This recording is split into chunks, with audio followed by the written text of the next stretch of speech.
ஏமாற்றாதே ஏமாற்றாதே ஏமாறாதே ஏமாறாதே.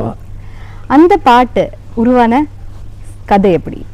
ரொம்ப அற்புதம். அது இந்த காலத்துக்கும் பொருந்துற ஒரு எந்த காலத்துக்கும் பொருந்தும்.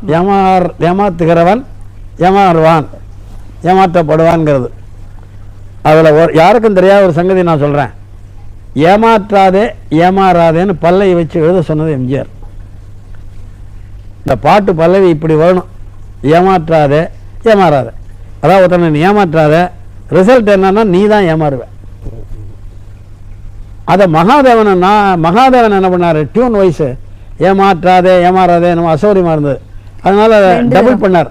ஏமாற்றாதே ஏமாற்றாதே ஏமாறாதே ஏமாறாதேன்னு டபுள் பண்ணி அதை அழகு பண்ணார்.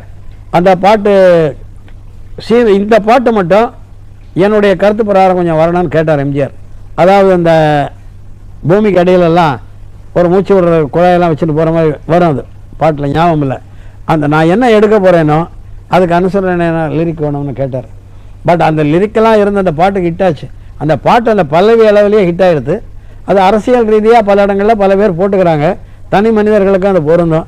பட் அந்த பாட்டினுடைய பல்லவி எம்ஜிஆர் சொன்னது. இதில் என்ன இன்ட்ரெஸ்டிங்னா, ஏமாற்றாதே ஏமாறாதே இதான் பல்லவி வேணும். மகாதேவன் என்ன பண்ணுவார், அந்த பல்லவி மட்டும் போட்டுருவார். அப்புறம் நம்ம சரணம் எழுதி கொடுக்கலாம். பட் ஒரு வாரம் ஆச்சதுக்கு அவர் போடுறார் மெட்டு, ஏமாற்றாதே ஏமாறாதே. அவருக்கு திருப்தியாக வரல. அவர் என்னென்னவோ பண்ணுறாரு. அந்த வேர்டு மியூசிக்கில் உட்காரல.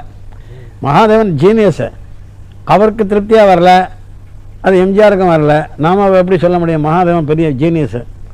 அப்புறம் திடீர்னு என்ன பண்ணார், அந்த அவருடைய அசிஸ்டண்ட்டு புகழேந்தின்னு, அவர் பேர் அப்புன்னு பேர், டபுள் பண்ணி பாடுறான்ட்டு.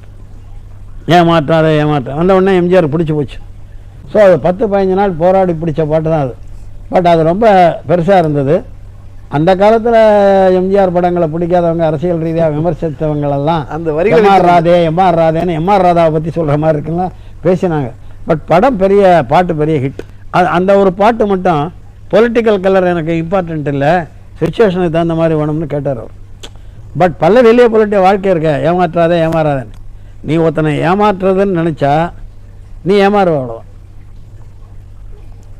அந்த மெசேஜ் இருக்குல்ல அதில். உண்மைதான்.